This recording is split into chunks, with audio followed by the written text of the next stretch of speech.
faut dire Fontaine, je ne boirai pas de ton eau, mais je pense que s'il faut aller aux législatives, il y a des organisations. Aujourd'hui, Tekki est une organisation où je me sens assez bien. Donc, on est même en train de réfléchir sur des schémas. Mais autrement, il y a toujours la liste indépendante. Ok. Pour les législatives, président Diomaye ñu ngi doon xaar mu tas assemblée en fait ñu ngi koy xaar am na ñu jàpp ne daf ko naka def alors d'accord nga ci loolu ñu dissoudre ko tëgg ay élection le plus rapidement possible wala. Bon, assemblée kenn mënu ko tas avant décembre. Ok.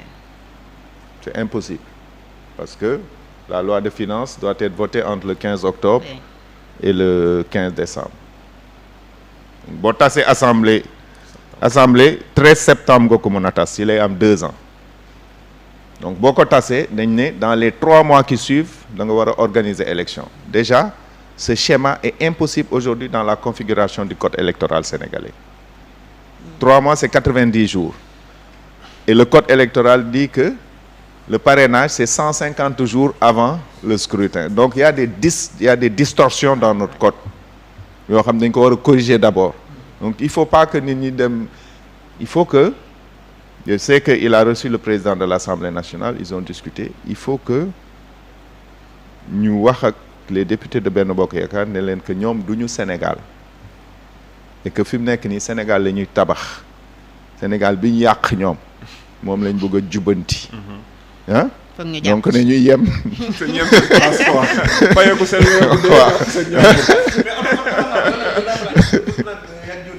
mais est-ce que du loolu sax instant yi moom mooy nekk problème le président parce que tey ñi nga xam ne ñoom ñooy député yu Benno Bokk Yaakaar ils sont petits mais ils sont aussi grands ils sont petits parce qu'ils sont plus au pouvoir maanaam nekk exécutif mais ils sont grands parce qu'ils sont majoritaires à l'Assemblée majorité relative voilà relative pas certaine en tout cas ñoo ngi commencé na bëgg nañu roccee comme déet am nañu roccee mais tey suñu nekkee ñoom à travers des réflexions comme la vôtre ñoom suñu xamee ne nekkate yow seen ñàkk c'est wala ñu leen di néewale doole fekk ñoom am nañ doole joo xamante ne tey il peut faire basculer le pouvoir wala di leen def looloo xamante ne pouvoir bi dina ko def mais du ko neex est-ce que du loolu itam foofu la ñu war a jaar au moins seen affaire politique yooyu loolu ñu teg ko ci suuf comme ni nga ko waxee jël réew mi jiital ko. parce que su nekkee ne ça va les grandir buñ ko defee. voilà su fekkee ne élection par exemple élection législative du mën a nekk fii ak décembre dina xaw a métti. non mënul nekk parce que boo dissoudre assemblée bi mënoo fi def élection.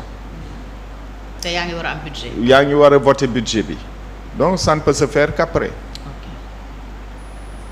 Maintenant la dissolution je pense que elle arrivera forcément parce que c'est pas évident de diriger dans ces conditions mais je pense que ça se fera en 2025 il faut pas que dissoudre pour dissoudre ça ne sert à rien maintenant l'élégance républicaine voudrait que en tout cas les deux lois loi de finances rectificative ak loi de finances initiale bu 2025 que les députés le votent pour que ñu permettre au président de la République Bassirou Diomaye Faye de travailler à l'aise maintenant il y a d'autres réformes yoo xam ne bu leen neexee ñu bañ et cetera mais en tout cas yii moom loi de finances rectificative bi c'est obligatoire parce que nit ñi xam nañ ne que BP a annoncé depuis longtemps que gaz bi du génn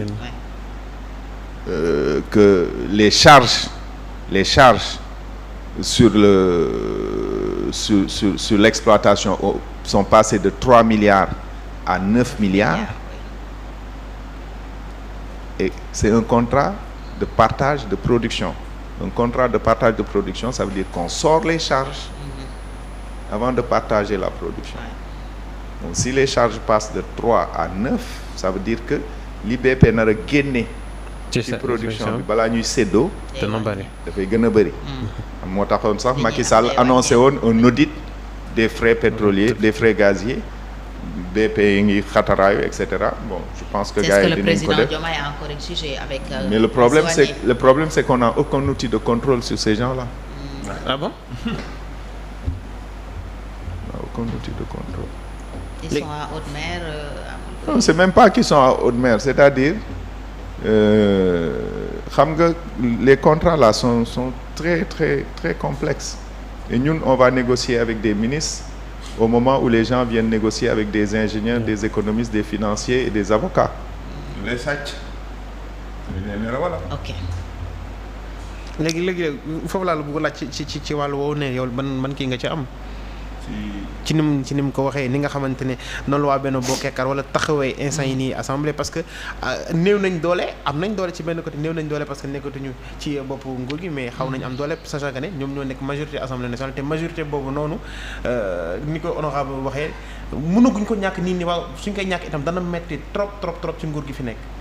xam nga député Benno Bokk Yaakaar yi ñu ci ëpp lañ doon wax ne ñun ay député Macky Sall lañ te Macky Sall dem na. fi mu toll nii xam nga lu ñuy xalaat ñaata weer moo leen fi dese lu ñu war a fayeeku duñ dugg sax ci aventure ñuy tas assemblée fi mu toll nii je ne pense pas. te xam nga maître Théodore mi ngi wax naan décembre mënuñu ko dat man yaakaaroon naa ni sax septembre lay yem quoi à septembre. mais bu fekkee ni logiquement septembre day am 2 ans. c'est-à-dire mënuñu ko tas avant muy am 2 ans. tu vois donc bu ñu leen bàyyee bu ñu leen joxee prolongation fii ba décembre je pense que ñoom dañuy jël. parce que dañuy jël dañuy jàpp xam nga Macky Sall aventuré woon na fi pour tas assemblée. waaw mais ay député ñoo bañ. imagine toi que ñoom duñ fi aventuré wu sax di jéem a dugg ci kii boobu ñoom fi mu toll nii man je pense que te gars yi ñu voté ji woon nii seen carte yi tegaguñ ko ci suuf de defaguñ ko ñu ngi seen poos ba léegi alors.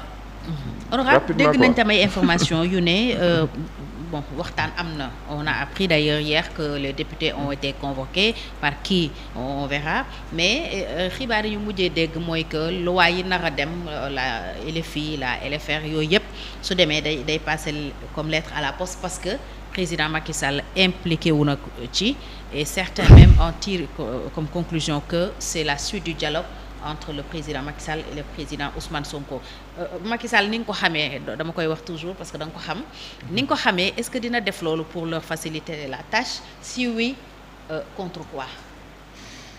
Bon, contre quoi? Je pense que je j'ai pas une boule de cristal donc mënuma def ay gisaane mais je sais que waxtaan day am forcément. Les gens qui pensent qu'il y a des ruptures radicales ils se trompent très souvent. Et li xew ci campagne bi wane na ko.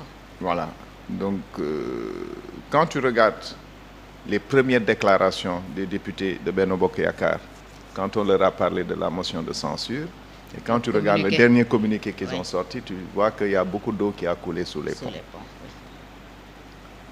Et c'est important que waxtaan boobu am et c'est important que Sénégalais yi comprendre que ne waxtaan mooy régler àddina.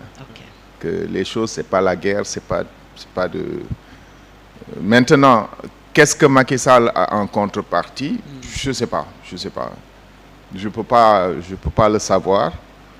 Est-ce que on lui assure une protection? Est-ce qu'on assure une protection à ses proches, etc.